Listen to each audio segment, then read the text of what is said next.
Life Management Science Labs would like to acknowledge that we live and produce this podcast on the traditional lands of the Wurundjeri people. We'd also like to acknowledge the traditional owners of the lands of our listeners and our international colleagues. We'd like to thank and pay our respects to their elders past, present, and emerging.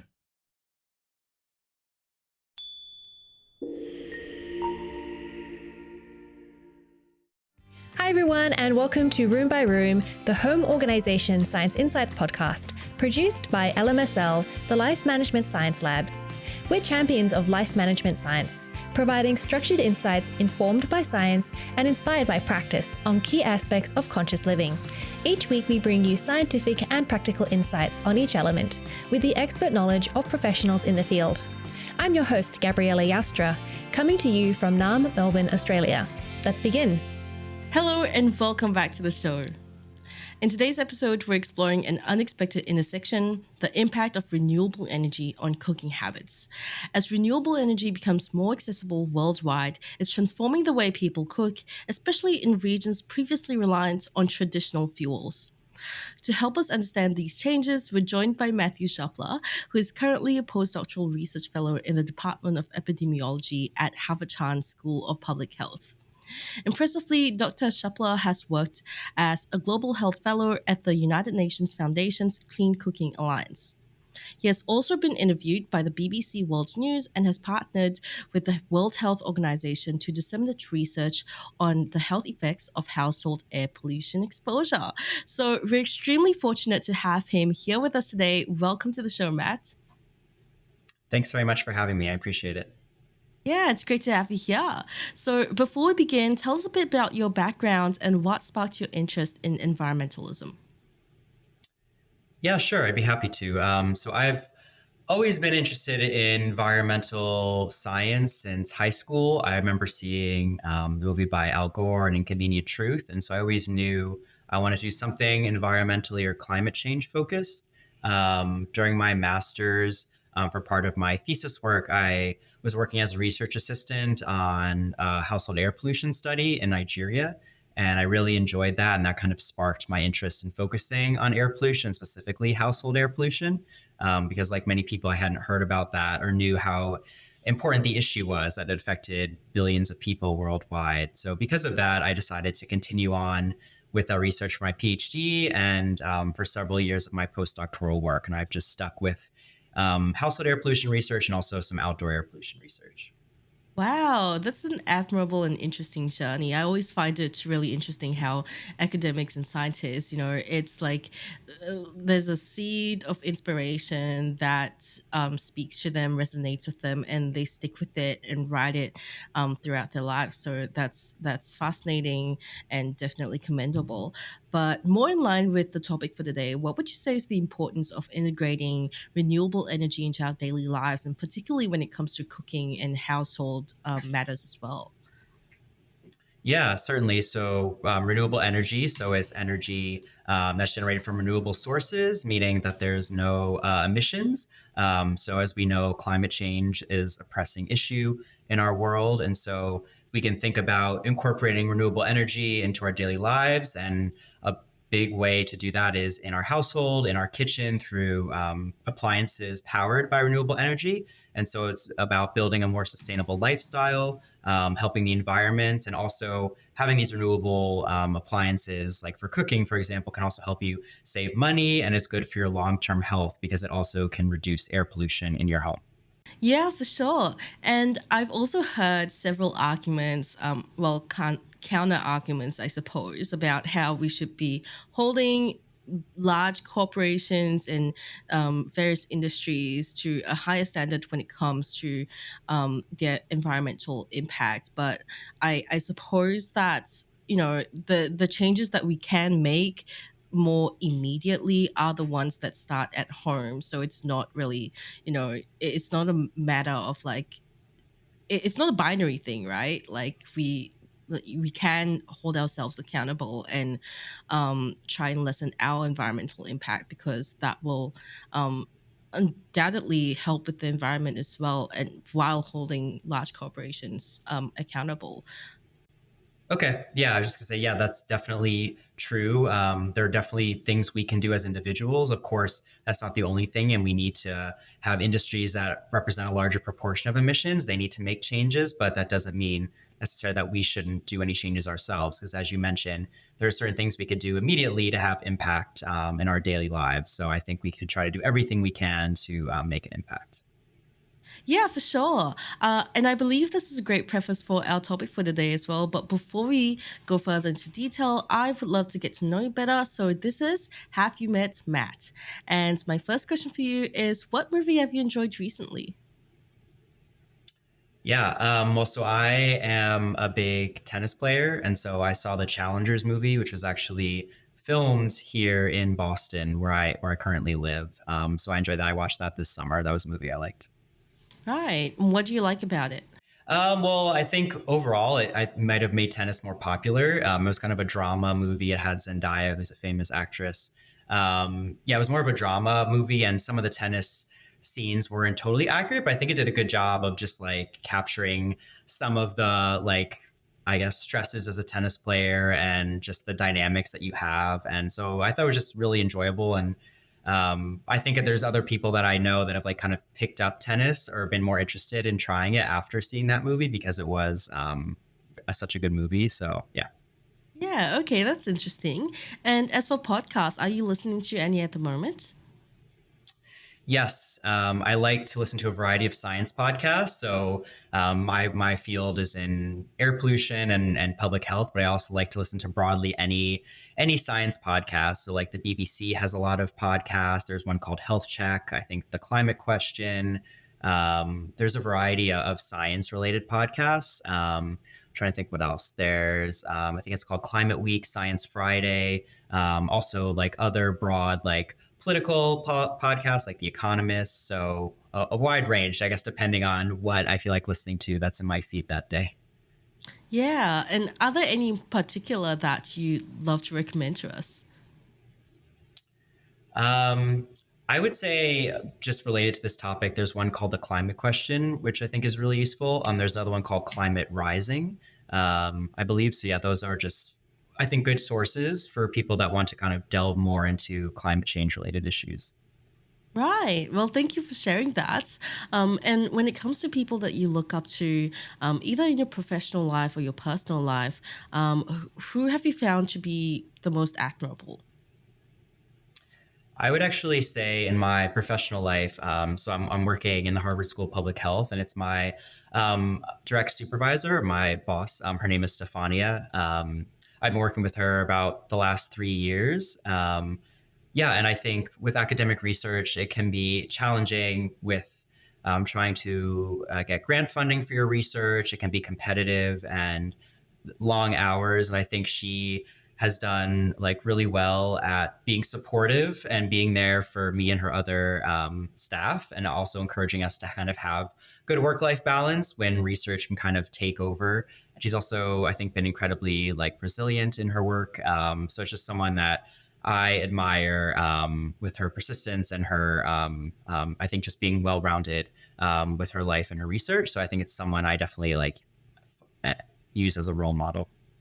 Yeah, that's really nice to hear. You know, it academia is not an easy route to go at all, or the field of science is not easy as well. It's incredibly competitive. So I imagine it must be incredibly useful to have someone in your corner that you can look up to, that isn't just a random writer, right? So thank you very much for sharing that. My last question for you for this section is: has there been a course or a class that you've taken in your lifetime that has stuck with you to this date? Um, One course that I think about a lot is it's not necessarily directly related to my research, but I did take a course on clinical trials, just kind of how they work. And even though I'm not really involved in clinical research, I think it's just really useful to know kind of how they operate, if in terms like, for example, like testing a vaccine or something like that, and how the process works. I think that was very helpful and reassuring to have that knowledge, like during COVID, for example. And in Boston, where I live, that's a big biotech city where a lot of people work on vaccine development, drug development. So I think it's really interesting how that works, and just trying to understand the process behind how a drug can get approved or not approved. And so I just find that really interesting.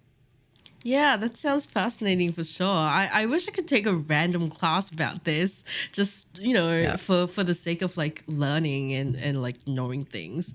But yeah, thank you for sharing more about yourself with us. I really appreciate it. And it's been such a pleasure. Now let's move on to the interview. And for starters, how would you define home organization? Yep. So home organization, I would say, is the way that you would like to arrange things and set up your space in a way that's good for your mental and physical well-being. And yeah, something that you can be proud of and just makes you feel comfortable at home. Right. And on the other hand, how would you define renewable energy? Yeah, I would say so. Renewable energy is energy generated without the generation of any emissions. So no carbon or air pollution emissions, and something that's more sustainable. Right. And from your experience, how would you describe the role of renewable energy in the kitchen? Yeah, so renewable energy is increasingly becoming available, as you mentioned in your intro, as a way to power our appliances. So it can be, for example, through solar power, which is one of the fastest growing energy sources in the world. And it's a way we can use that for cooking, for heating, for lighting. And so it's a way we can make our indoor environment more comfortable in a way that's also better for the environment. Yeah. And how would you describe the relationship between renewable energy and kitchen organization? How do you think it may impact our cooking habits? Yeah, so for like cooking in particular, so we can use different electric appliances that are powered by renewable energy. So if you, as I mentioned, like solar energy, you can use that through, for example, solar panels or photovoltaics. And so using that in an electric stove or induction stove, you can use a variety of appliances as well. Like we have toaster ovens, pressure cookers, and all of those can be used without the generation of emissions. So you could think about like replacing your gas stove with an electric stove, et cetera. And so that's just a way that we can prepare all our meals in our kitchen in a way that also reduces the amount of emissions in the environment. Yeah. And how does using renewable sources or renewable energy for cooking reduce our exposure to air pollution in our homes? Yep. So there's no emissions when you cook with an electric stove directly in your household. There can be emissions if the electricity is generated from, say, a coal-fired power plant or other fossil fuel. But when we're saying renewable energy, that means that the actual electricity is generated from the sun or another renewable source, and so there's no emissions at all in the life cycle. But in terms of air pollution in our households, you mentioned in your introduction that in low middle income countries, many people, actually billions of people, still cook with wood, charcoal, coal, other forms of biomass. They may not have access to electricity. There's no grid there. They may not also have access to gas stoves either. And so they're kind of cooking with what's available.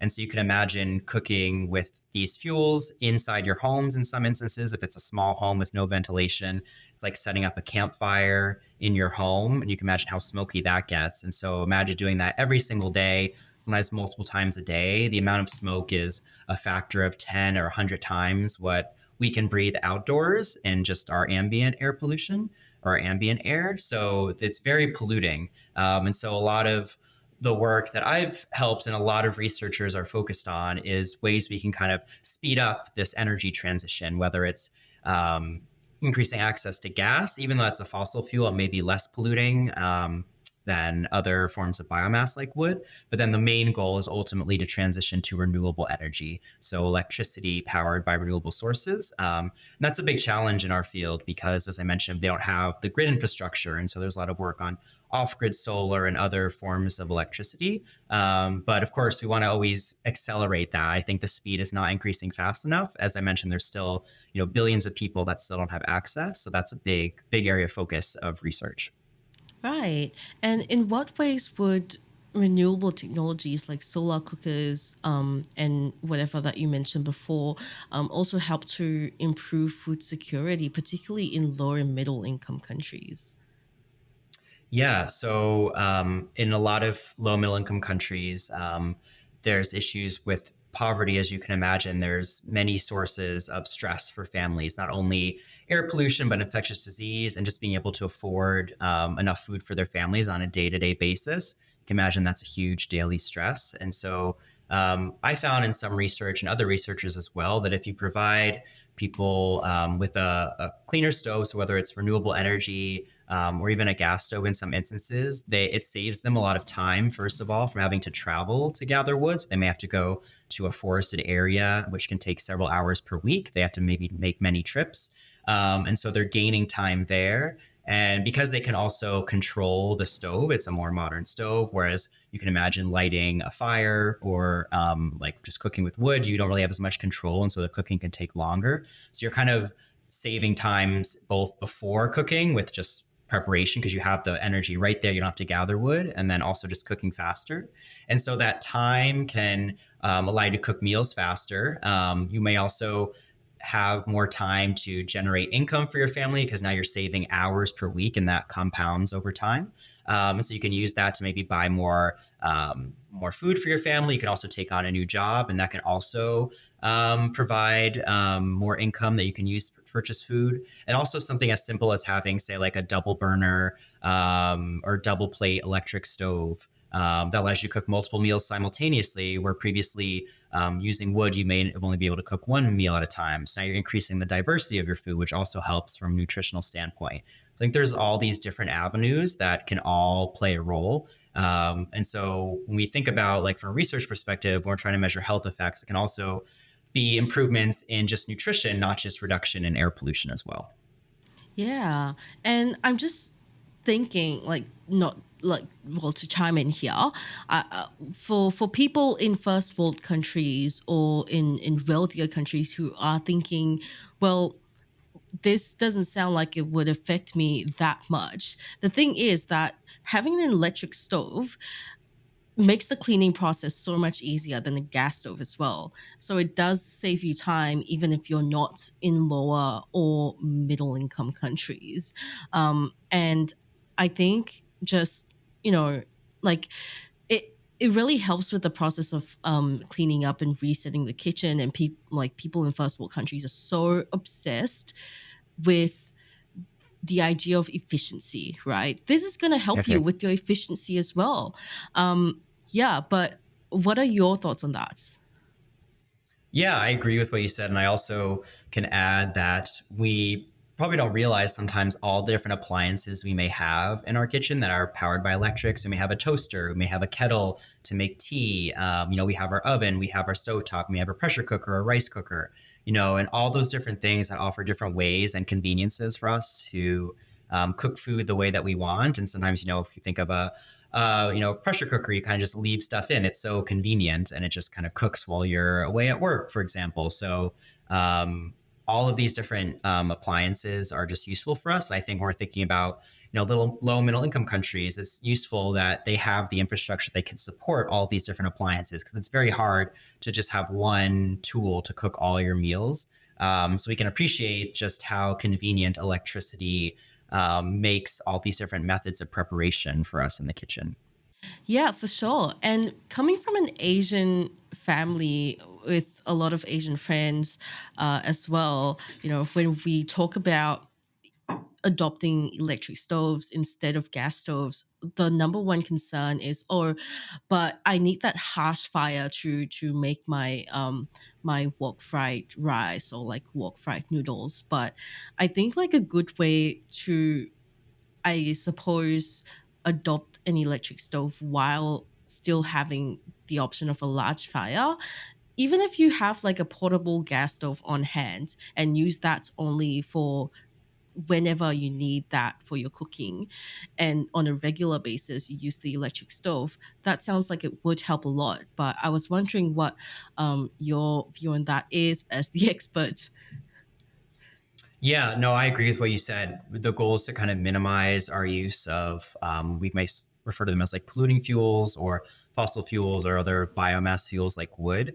But I agree in some cases, there may be, a preference, and maybe in like generations or just, like you mentioned, a lot of people may prefer the taste of like a barbecue smoky flavor on a gas stove or a charcoal stove. So you maybe can reserve that for select meals, but I would say the goal would be to minimize that and for as many meals as possible to use a renewable powered stove. And a lot of this work, I don't personally work as much on that, but there's been some research because this is an issue in low middle income countries, referred to it as stove stacking, where households will like use different fuels for their needs.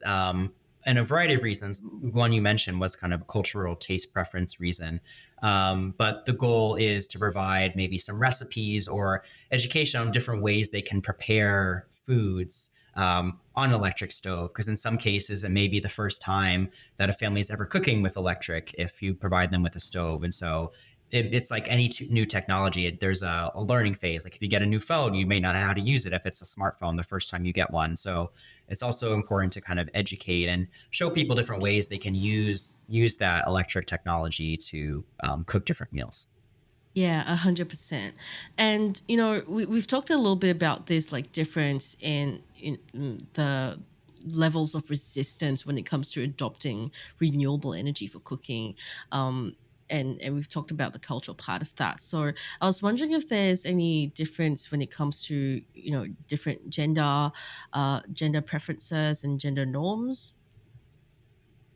Yeah, so I think this also may play a role to maybe a larger extent low middle income countries where there are maybe stronger gender norms around the roles of male and female, like the head of household, for example. So a lot of times women are still maybe seen as the one that does most of the cooking and may not have as much autonomy over household decisions. So if you kind of approach the female in the household and want to provide, let's say, oh, we want to provide you with electric stove, she may have to consult her husband, and the husband may not see as much of a benefit of having electric stove for cooking as their wife, because she's the one in there cooking and having to breathe in the smoke.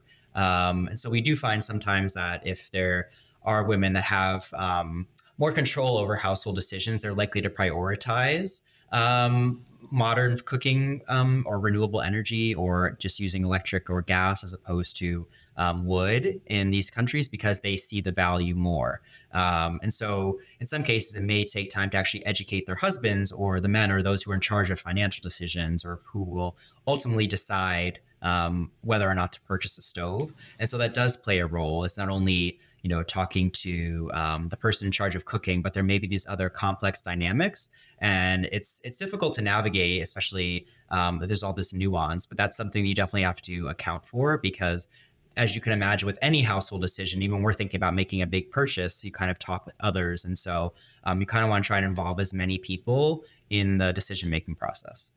Yeah, for sure. And it really shows my privilege because I didn't realize there was such a strong, well, I never had to think about such strong gender norms because I don't experience it at all. So that's incredibly eye opening for me. But what other factors may influence people's decisions to adopt or not to adopt renewable cooking? Yeah, there's a variety. We kind of touched on kind of cultural gender norms. There's also economic incentives. So first of all, the affordability. So the upfront cost of a stove. And so in some cases, we can see this when we're trying to purchase a new appliance. We're deciding what price point we want, whether it's a stove or a pressure cooker. There's a variety of different price ranges. And even in low middle income countries, something as affording, like a hot plate or a pressure cooker, like that can be something that is unaffordable to many families if they're living day to day. And as I mentioned earlier, maybe struggling to afford food for their family.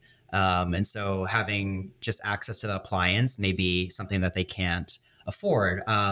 There are a bunch of initiatives like microfinance or pay as you go, different schemes that may allow these families to be able to afford a stove. So, for example, some work I've done, not necessarily related to renewable energy, but with gas stoves, is this pay as you go model where, because families may not be able to afford like a full cylinder of gas because they don't have piped gas. So you could imagine trying to buy a propane tank, hook that up to a burner to cook.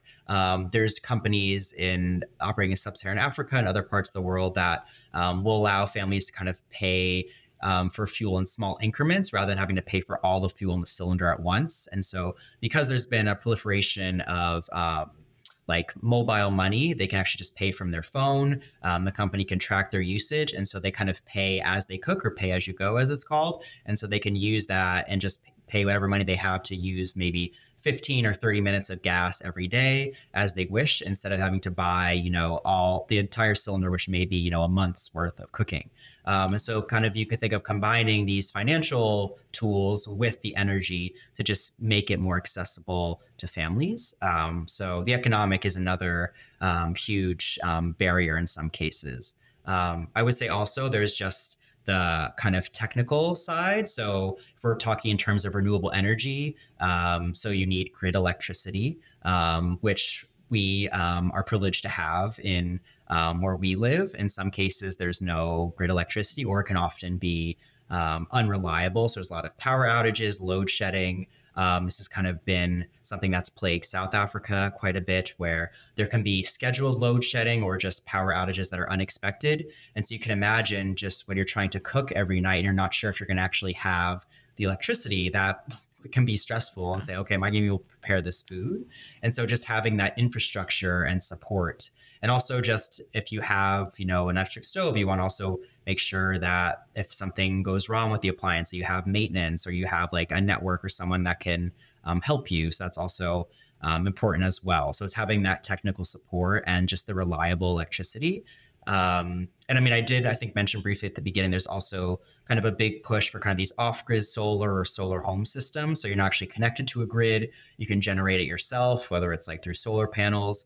A lot of low middle income countries in the global south, they thankfully do have a lot of solar radiation, so they can use that as a source. But unless that's kind of paired with some sort of battery or storage, you can only do that during the day. So if you want to cook at night, that may be an issue. And we kind of mentioned this briefly as well, but if you're using like direct solar power from like a solar cooker, the sun has to be shining if there's no storage. So that can also change the way you cook. Now, maybe instead of cooking indoors, you have to go outside in the sun. So that's kind of another kind of impact. Then also say finally, just like other environmental aspects can also affect renewable energy adoption. So like the availability of other fuels also. So as I mentioned, if you're close to a forest and wood is free, that may be something that you prioritize over having to pay an electric bill or things like that, especially if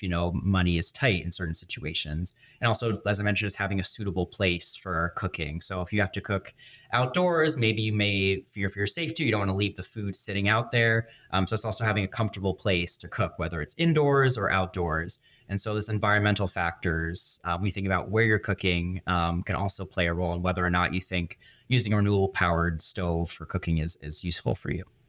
Yeah, for sure. I can't really speak to whatever that you shared with me with regards to the economic side of it, but from my experience, it's as a renter, particularly, it's been really difficult to prioritize electric stove as one of the features that I want in my apartment. Just because a lot of landlords who have property that have investment property, they don't really see the benefit of installing electric stoves, so they won't do it because it doesn't really affect them really. It negatively affects them if they have to install something new, because the renter's not going to pay for it, or they will have to increase the rent in order to make up for what they've spent, right? So that's been, I guess, from a privileged standpoint, the economic difficulty of getting an electric stove. Now, for those people who can't install electric stoves, like me, what would your advice be for seeking renewable sources in for their cooking? Yeah, I think, well, one thing, and I can relate to that as a renter here in Boston. If you don't have, an actual electric stove, there are available, you can purchase like kind of a plug-in. So you can kind of go to a store, just kind of electronic store or kind of a hardware store. And the price is, I feel like, continuously going down, maybe for around like 60 US dollars or around that price, or maybe a little bit more. You can buy like a single burner, double burner, like an induction stove, and kind of just plug it in, have it on your counter. So that way, you're kind of just doing that for yourself. If you still have the gas stove, your landlord's not paying to swap it out. You can still kind of buy this plug-in induction stove and use that for at least some of your cooking. And that can help as well. And then also just having other electric appliances.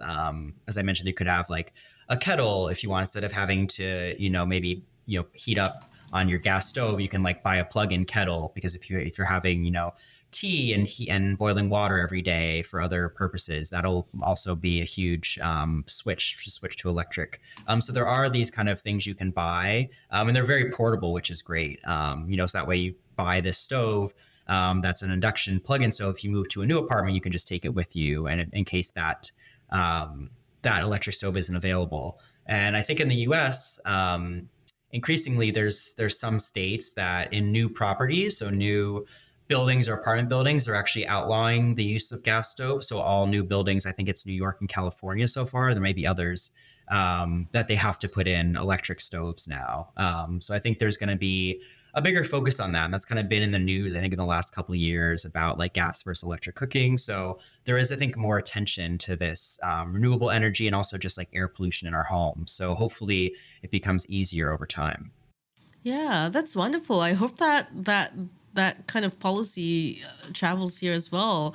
I'm just such a huge advocate for electric stoves because, man, I used to clean my gas stoves, and let me just say that like it was a really difficult time having to do that every single. I don't know how I did it. It takes forever to clean, and it never. I don't know why it's always so greasy. Every single time you cook. But electric stoves have definitely slashed that cleaning time in half. Well, thank you very much for sharing your expertise with us. Now let's talk about some practices and habits. What habit would you recommend practicing that will assist households in making the transition to renewable energy for cooking? Yeah. So one thing we just talked about is if you don't have access to electric stove, you can kind of buy a plug-in as a temporary or immediate fix. I would say also like think about like what resources are available to you if you want to switch to electric cooking, and just go about the process. I mean, it can vary a lot. Some people may wish to kind of have their own solar panels set up on their house. There's focus in the U.S. about having like a larger connection of solar to our grid. So it really depends what's available to you. So if you want to do research, in your community, what's available, what companies are operating in your area, especially if you're interested in setting up, solar panels or voltaics like in your household. If you own a home, for example, look at the cost, because I think even though the upfront cost may be high, you have to pay for the solar panels and the installation, that a lot of times that'll save you energy in the long run. And sometimes you can even like buy back some of your power if you're overproducing in certain areas. You could actually like make money in certain ways. So definitely something to look into. And you could also speak to your neighbors if you see others that are using this source, and ask them for their opinion as well. So I think doing research on what's available to you, if that's of interest. And I know, energy bills can be a huge cost for families now with just everything that's happened since the Russia-Ukraine war with inflation. So I think looking into renewable options, if you have the privilege of that, would definitely be a good place to start, because you'd be surprised at the cost. It's always going down. It's very cheap, at least in the United States, and I'm sure other countries as well. The cost per kilowatt hour is rapidly decreasing. Yeah, and how do you think practicing these habits would impact someone's perspective on life? Yeah, well, I think we're all, or several of us are more aware of climate change, and we see the effects of it in terms of more natural disasters, hotter temperatures in the summer.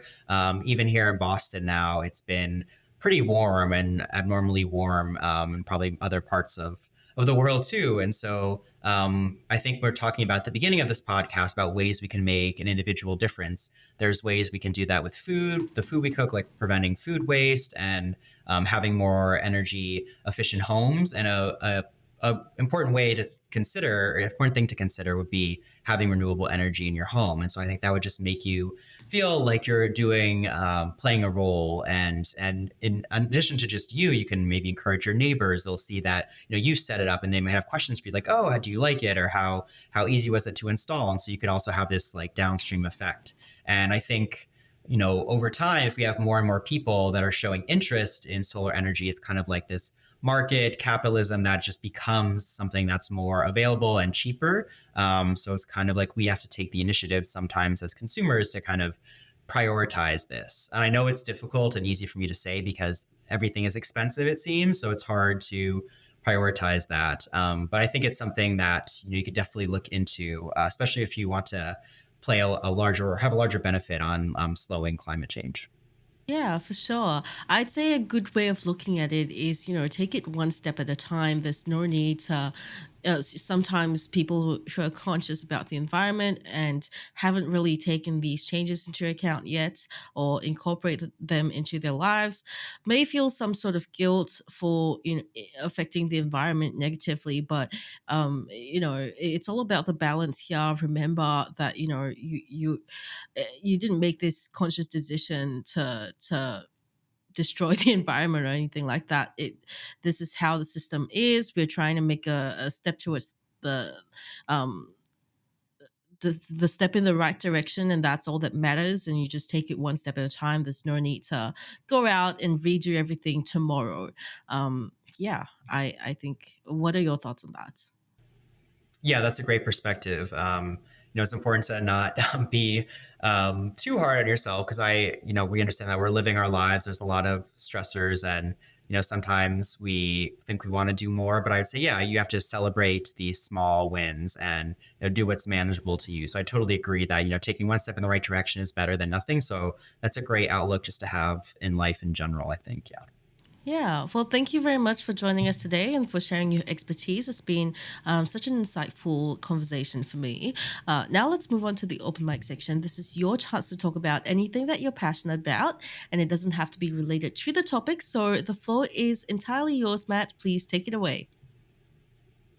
Oh, wow. Great. Thank you. And thanks again, Marie, for interviewing me and for the opportunity to speak on this podcast and share my research and also talk more about renewable energy. It's an interesting topic for me. Let's see. I guess one thing I could maybe talk about also is just in general, we were talking about kind of gender roles and the impact that access to energy can have on women. And I think that's something that's, I think, overlooked sometimes in research, because kind of from an academic perspective, we're kind of focused on these measurable outputs, like what is the reduction in air pollution, or what is like the climate impacts. And those are obviously incredibly important. But I think something else to stress in relation to renewable energy, or just broader term we use like clean fuels, is just the other impact it can have on women. I think because of their roles in low income countries as primarily being the cooks. So I kind of talked about, or we discussed like food security and the impact that having a clean stove or being introduced to a clean stove can have on your life. And I think there's other aspects too. If you can imagine, having to carry large amounts of wood every day, that's also a physical strain. You're traveling very far. And so that is also a physical burden. It can lead to injury. There's also, unfortunately, in some cases, it may not be safe if a woman's traveling alone. There could be risk of violence. And that's something we probably don't think about. But there's all these downstream impacts. And I think just having the energy in your household can eliminate some of those risks. That's also a huge benefit. I even found, like, for example, with gas stoves, if you have to even travel to a shop to purchase a cylinder, that some women don't go out at night. They don't feel safe going to collect their fuel. And so maybe they might skip a meal if they don't have anything to cook with because they just don't want to go outside at night, or maybe their husband's not available that night to gather the cylinder. And so there's all these things that can prevent, us having a meal. You can imagine, not having dinner because you're too scared to go outside and get the fuel. Like, that's something we never have to think about. And you can imagine this compounds into just daily stresses, and that can affect your mental health as well. And so I'm trying to do some research on what are the mental health benefits of this, aside from just having clean energy. It's also these other, you feel safer. And we mentioned also that, there is risk of maybe burns or other things if you're cooking with wood because you can't control the flame. And I did see that there was some link between kind of like burns and mental health. So that can also just be a worry. And then another potential benefit, and this is less research, but also just impacts on education. So a lot of times if girls are kind of traveling with their mothers to kind of be in a homemaker sort of role, they may be out of school or not attend as much school as their male counterparts. And so if they have, access to these renewable energy sources or clean fuels, that can also free up time that they can go to school more and just, then empower themselves to maybe get better jobs and those sort of things. There's all these other effects that I think we don't really tie down to energy as much, but I think, people like Al Gore, Bill Gates, they really like focus on the energy as kind of the cornerstone of a lot to our lives. And so I think it's useful to think about all the ways that we rely on energy. I mean, we're literally surrounded by it when like using the technology now, it's all powered by different energy. And so I think it's, useful to think about all the other impacts it has on our well-being, on our just day-to-day lives. And so that, I think, is why it should be such a priority in low middle income countries where they don't have access to electricity or even for lighting in some cases, that should really be a major priority for policymakers, governments to help them gain access or accelerate that transition, because that'll really help them develop faster. And I think that can have many downstream benefits that low income countries are currently experiencing. And so that is should just be a major focus. Of course, everyone thinks that a certain area may not be getting enough attention, but I really believe that this is something that should be focused on, especially when we're thinking about renewable energy. The topic of this, if we can accelerate the transition through renewable energy, it's a double win because we're empowering people economically, but then also helping climate change. So I think just really wrapping your head around how important of an issue this is kind of the final message I wanted to drive home. Yeah, that was an excellent use of the open mic. Thank you very much for joining us. To add to that, I can't really speak from a place of low to middle income country and their experiences with it, but from my perspective, going from a gas stove to an electric stove, it's been such a huge game changer. Apart from the aforementioned reasons that I said at in the middle of the podcast, but also the fact that I don't have this, gas leaks are very dangerous. And the fact that I don't have that at the back of my head anymore, thinking like, oh, I've got to be aware just in case, make sure that the flame is the right color, or, if I'm having a headache, might it be the gas, something like that. Just eliminating that from my life has been such a huge relief. Yeah, so anyway, that was just my 2 cents on it, my personal experience with it. And thank you very much for spending your time with us today. It's been such a delight. If our listeners want to find out more about you and what you do, where can they go? Yeah, and I just want to say thanks again for the invitation to join you on this podcast. I think it was a great conversation. I enjoyed speaking with you. Yeah, so if people, they can follow me on Twitter or X, Matt_Shup, SHUP. I'll post some of my research there related to clean energy. There's also, if you want to look at my Google Scholar, it's kind of just a repository of different papers. So there's some information there. You could also reach out to me in my email. If people have direct questions, I'm happy to provide that in the show notes as well. There's also a lot of other resources if people are just more interested in kind of clean cooking. I mentioned at the beginning, I've worked with the Clean Cooking Alliance under the United Nations Foundation. So they're a great resource. They have a website if you Google Clean Cooking Alliance. There's also a UK organization called MECS, so MECS, Modern Energy Cooking Services. So they're really focused on e-cooking, specifically in Africa and India and other places as well. And then part of a research group I work with at University of Liverpool is called Clean Air Africa. So they're focused on also expanding access to clean energy to reduce air pollution. There's also a website, cleanairafrica.com, I believe. So those are all different resources for background reading on this topic of clean cooking. Amazing. We'll link this in the show notes. Thank you everyone for tuning in, and we'll catch you in the next episode. You've been listening to Room by Room, produced by the Home Organisation Science Labs, a division of LMSL, the Life Management Science Labs. More episodes like this from across 10 life management perspectives can be found by searching LMSL on Apple Podcasts, Google Podcasts, YouTube, Spotify, and other podcasting apps available on your smart devices.